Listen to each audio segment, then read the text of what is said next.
What's up, YouTube? RDF Lynchmaster, aka here as Total Dip Move or Grizzly Stokers. Um, I don't know when he posted the video. I just remember finding it. I don't remember if it's I think it is a newer video of his, but Outlaw Dipper showed you how to do the Copenhagen can lid trick to where you separate the centerpiece. So like on this can, it'd be like the centerpiece where it ridges down in below that ridge right there, that crease. You pretty much separate that from the rest of the can, and then you can make what we have on here, which are little, like, you can put on your head or something like that, you know. Copenhagen's. I actually started doing one, you know, because I'd watched the video and a few hours later, I just started doing it with one of my empty Southern Blend cans. I'm like, what the hell, it's not working. And as soon as I brought up the video again to make sure I was doing it right, and like as soon as that, I started hearing the crinkling. I'll do a little video on this, but if you guys want a better, I'll try and do a better step-by-step than he did. I don't know, he said he's not that good at doing step-by-step. I can do him fairly well. He does mention that doing it with Grizzley is damn near impossible, which is, I tried doing it for 2 days straight, couldn't get anything out of it. So I just ended up cutting that one with a pair of scissors. Skull is a bit easier to do it with than Grizzley, but the skull ones, they're very flimsy, and actually this is the first one I did it with, was apple tobacco. I just ended up like giving the tobacco away and took the lid so I could try and do it. But skull lids are very easy to bend. The Copenhagen Grizzly ones are a little harder, but the big problem with that is, if you guys can see here, I don't know, you can't really tell, but there is a little, oh no, wait, if I do this, and see that? It's coming apart because I bent it, and then as soon as I bent it back a little bit because I bent it too far, I started cutting across. So skull lids are not good to do it with, and that one I just cut too because I just didn't feel like spending the time. But today, alright, so first of all, big thing I keep getting asked, actually on my other channel, which is kind of really weird because I don't dip on that channel, but people ask me, you dip pouches all the time, like a guy here, Grizzly and Kodiak wintergreen pouches. They're like, why do you always pack your pouches? Well, anybody else out there has ever had pouches before. These don't, because I always do it to them, but if you ever notice, especially on a fresh can, ones on top especially, or you'll get ones that are like really thin. Like normally if you hand them out to your buddies, don't really care. I'll give them the little thin ones because like some people think, oh, those have less tobacco in it. False. Okay, what it is the ones on top get smushed more, but you don't get your spit through the tobacco, and you get the juices flowing as well as you do with the puffier pouch, such as ones that look like that. You know, I don't have any thin pouches anymore, but the point is that you have a bunch of thin pouches in a can. You take your can,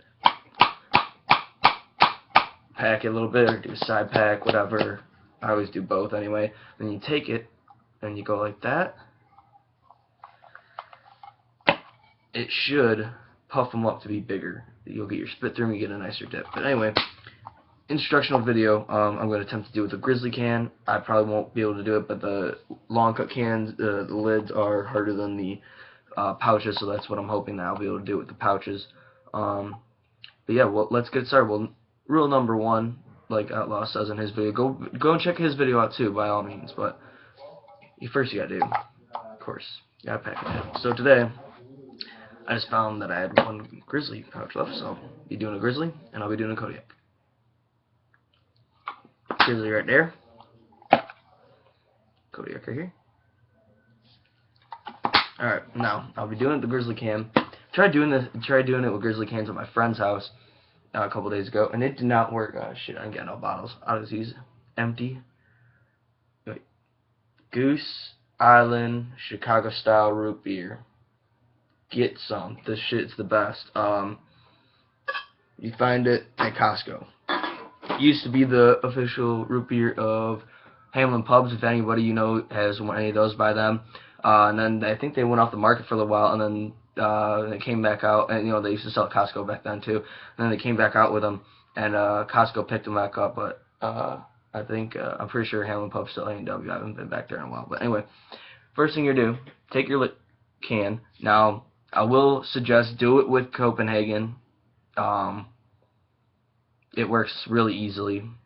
when I was trying to do it with the pouches lids at my buddy's house, I kept bending them too much. So if you do it with pouches, at least a Grizzly, be very careful. They're very flimsy. We'll see if it does the same thing to me now. I don't know. I might have just been trying to go overkill, like, but what you're going to do is you're going to take your lid and you're going to put the back side in the palm of your hand. Okay? You're going to squeeze down a little bit. Not too hard. Squeeze down. And just like Outlaw showed, just see, you get that little bit of a bend in it, little bend. And then you're going to take it, and like he said, you rotate it. And squeeze and rotate and squeeze. And you do this all the way around. And you do like slow at first, and eventually you get faster. And honestly, he's like, yeah, eventually you can get fast at it. I was pretty fast right off the bat. And then switch hands every once in a while, because your hand will start to like cramp up and it'll start to hurt a bit. But yeah, this is working a lot better than when I did it in my friend's basement. So who knows? It's not like before. I was just like that, and it went and just like bent right in half. It was funny as hell. I was like, damn it! I got so pissed off. But you got to do that around there. I don't think I'll be able to get it in this video. I'm probably going to stop this, but that's basically what you do. And I wish I had another Copenhagen can, so I would have got it ready for you guys. But basically what's going to happen is you're going to start hearing a clicking noise. Almost like you guys got a dog or went to like, a dog trainer or something like that. A lot of times they have these little clicker things. And you click it, it makes that sound. Or it's like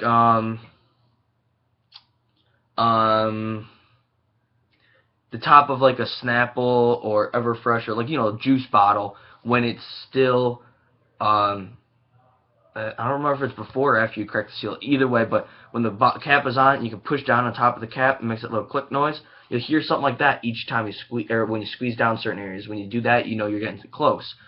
So start paying more and more attention to it. Eventually, like I always stop every once in a while and I look at it. And soon you'll be able to see like a little slit right through there. If you push on the back maybe, and like keep your fingers around the brim, you'll be able to see through it a little bit. So keep doing it then, and eventually you'll get it to where you got like half of the can cracked.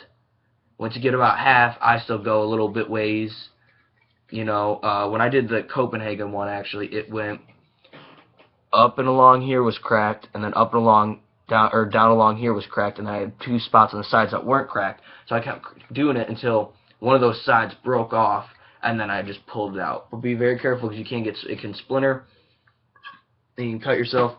Hell, I was bending one of these earlier. I cut my finger. You can't really see it, but I cut my finger a bit. And just be careful with it, but keep doing it around. I'll upload a video another video showing you what it looks like more if I can get the Grizzly pouches can to do it. We'll see though. I don't know if I'll be able to. He said that in his video it might take like a week to get a Grizzly can to do it. I don't know. Skull took a long time. It was just barely maybe starting to come, but I was like, screw it, and I just cut it out, just like the Grizzly one. Grizzly and Copenhagen ones work the best because they actually form that you can like bend them a few times. Aren't gonna do what this shitty here. I'll just fucking break it. This shitty ass Skull can did. I have two parts of it. Only reason why I decided to do it with the Skull, that flavor I hated, gave it to my buddy, and I just put it in one of his cans. But this flavor, like I showed you guys in a video, the citrus blend, I really like. But what I do like about it, it's the same on both of these.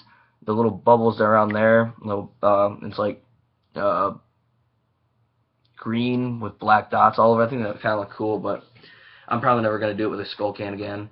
I don't really like advertising that I dip Skull. I don't really dip Skull. I only do citrus blend every now and then. And I would be doing long cut with you guys because I'm trying to get more into long cut. But I'm fresh out right now. Bank account's drained as hell right now. I only got like $150 in that. And I still have like 3 weeks left of school. But so I'm just finish out my pouches. I'm gonna finish out this little bit of Skull I got. And then I still have beech nut, but that's just not that much fun to do. I mean, like, you gotta pack a hogger with that, and sometimes I like to just dip and chill and just go out somewhere with a dip in and stuff like that, so it's not that much fun. But yeah, I will post another video if I get this thing cracked more. But that's basically how you guys do it. Let me know how it works for you guys, and show me some cool ways to bend it on there. I'll show you when I get this one done, or maybe I'll just cut it out for you, and I'll show you how to bend it. Peace.